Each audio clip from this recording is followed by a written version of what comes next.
అందరికీ డాబా style aloo బూనా masala recipe.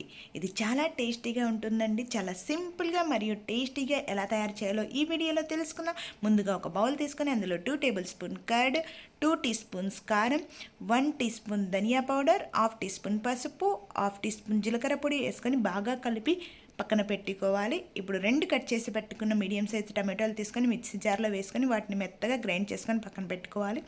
ఇప్పుడు స్టవ్ పై ఒక ప్యాన్ పెట్టుకుని అందులో 3 tablespoon oil, 1/2 teaspoon జీలకర్ర, 1 కట్ చేసి పెట్టుకున్న ఆనియన్, 7 కట్ చేసి పెట్టుకున్న గార్లిక్, తురిమి పట్టుకున్న 1 టేబుల్ స్పూన్ అల్లం యాడ్ చేసుకొని ఆనియన్స్ అనేవి బ్రౌన్ కలర్ వచ్చేంత వరకు వేయించుకోవాలి.